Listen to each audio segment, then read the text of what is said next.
এইবার যদি আমরা ফেল করি, তাহলে কিন্তু আরও অনেক বড় বিদ্রোহ হবে। অনেকে মনে করে এটা একটা ওয়ান টাইম এপিসোড, এটা কিন্তু ওয়ান টাইম এপিসোড না। বছরে 1400 কোটি টাকা রেভিনিউ পাওয়ার কথা, তো তাহলে তো ঠিকই আছে, 1400 কোটি টাকা রেভিনিউ হবে। 30-40 বছর যদি প্রকল্প চলে তাহলে ইটস এ গুড প্রজেক্ট।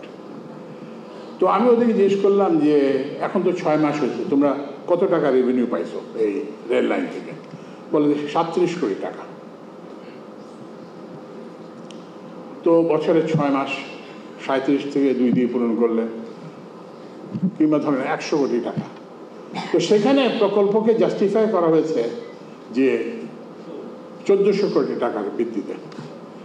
এগুলোই কিন্তু যেটা বললাম যে আমাদের যে হিউম্যান ক্যাপিটাল কিংবা হিউম্যান রিসোর্সের যে সংকট, আপনি এর মধ্যে দুর্নীতি আছে, কোনো সন্দেহ নেই, কিন্তু দুর্নীতি ছাড়াও তো আছে। তারপরে আমি যেখানেই যাই অপচয়ের মানে কোনো শেষ নাই। আমি কর্ণফুলী টানেল দিয়ে গেলাম, দেখলাম যে আমার সঙ্গে যে 4-5টা গাড়ি আছে, এছাড়া আর কোনো গাড়ি চলে না, অথচ ওখানে 10,000 কোটি টাকা খরচ হয়েছে। তার পাশে আবার একটা কি সার্ভিস এরিয়া বলে একটা 7 স্টার ফ্যাসিলিটি গড়ে তোলা হয়েছে 450 কোটি টাকায়। তো এই যে এগুলো কেন সম্ভব হয়েছে? হ্যাঁ ঠিক আছে, রাজনীতিবিদদের আমরা দায়ী করি, কিন্তু এইসব প্রকল্পগুলো তো মানে সরকারি কর্মকর্তারাই করেছেন। এবং আমরা কিন্তু এখনও সেই ট্র্যাপে আছি। এখনও কিন্তু আমাদের সরকারের মধ্যে এমন কোনো সম্পদ নাই যারা এগুলো বুঝে নিতে পারবেন। ওই যে আমাদের দাতা সংস্থারা আছে, তারা বুঝায় দেয়, তাদের সাদা চামড়া কনসালটেন্টরা আমাদের বুঝায় দেন যে এটাই ব্যয়, এটাই এবং আমরা সেটাকেই মেনে নিই। তো এই জন্য আমাদের অ্যাকচুয়ালি আমি বক্তব্য দীর্ঘায়িত করতে চাই না, আমাদের এই সোল সার্চিং করতে হবে যে এইসব স্কিলগুলো যদি না থাকে তাহলে তো এইভাবে অপচয় করে আমি কতদিন চালাতে পারবো। আর অপচয়ের যে পরিণতি সেটা তো আমরা সবাই আমাদের চোখের সামনে জানি, যেটা হাজার হাজার মানুষ, লক্ষ লক্ষ মানুষ রাস্তায় নেমে এসছে বিদ্রোহে। এবং এটা যদি অব্যাহত থাকে, শুধুমাত্র ছাত্ররা এসেছিল এবার, কিন্তু এইবার যদি আমরা ফেল করি তাহলে কিন্তু আরও অনেক বড় বিদ্রোহ হবে। অনেকে মনে করে এটা একটা ওয়ান টাইম এপিসোড, এটা কিন্তু ওয়ান টাইম এপিসোড না। আমি গ্রামে যাই, ফিল্ডে যাই, জেলা শহরে যাই, ওখানে মানুষের আমি এটা বুঝতে পারি, মানুষের মধ্যে কিন্তু ক্ষোভ এখনো পূর্ণ মাত্রায় বিদ্যমান।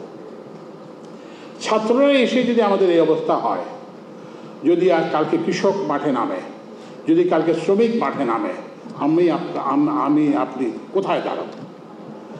ওরা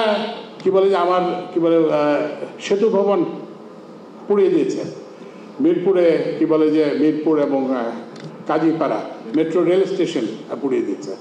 তারপরে ওখানে আরও বিভিন্ন আছে, ঢাকা রোড ট্রান্সপোর্টের, তারও একটা বলে। তো এগুলো কেন? এই ক্ষোভ কিন্তু এখনো আছে। আমরা যদি না পারি, আমাদের যেটা ভয় সেটা হচ্ছে যে সামনে হয়তো ওরা আমাদের বাসা বাড়ির পেছনে আসবে। আমরা যারা ফেল করতেছি তাদের বাসা বাড়ির পেছনে আসবে। তো এখন এই যে আরেকটা কথা বলে আমি শেষ করবো, এটা শেষ কথা, সেটা হচ্ছে যে আমরা মানি কিংবা না মানি, জাতি হিসাবে কিন্তু আমাদের অ্যাভারেজ মোরালিটি বা অ্যাভারেজ এমপ্যাথি যেটাকে বলি, সেটা খুব নিম্নমানের। ওই যে সেই আল্লামা ইকবালের একটা কথা আছে যে আমি পশ্চিমে যাই, সেখানে ইসলাম দেখি কিন্তু মুসলমান দেখি না। আবার যখন আমি প্রাচ্যে আসি তখন মুসলমান দেখি কিন্তু ইসলাম দেখি না। তো এই জন্য আমাদের এইটা একটা জায়গা, যে জায়গায় আমাদের সবাইকে একটা সোল সার্চিং করতে হবে এবং একটা কার্যকর ব্যবস্থা নিতে হবে। আর এই যে একটা এমপ্যাথির জায়গা বললাম, যে এমপ্যাথি মানে হচ্ছে আপনি অন্যের জন্য ফিল করা, যে আপনার আত্মীয় নয়, আপনার স্বজন নয়, আপনার বন্ধু বান্ধব নয়। আমরা কিন্তু সবাই আমাদের নিজেদেরকে নিয়ে ব্যস্ত। আমি অনেক বছর আগে প্রথম আলোতে একটা আর্টিকেল, তখন এগুলো করতাম, প্রথম আলোতে একটা আর্টিকেল দিতাম, অন্যের জন্য কিছু করি। আমাদের কিন্তু জিজ্ঞেস করতে হবে যে আমরা কি শুধু নিজের পরিবার, নিজের সন্তান সন্ততি, নিজের বন্ধু বান্ধবকে নিয়ে ব্যস্ত থাকবো, নাকি অন্যের জন্য কিছু করব। তো ওই জন্য আমাদের অ্যাভারেজ এমপ্যাথিটাকেও বাড়াতে হবে।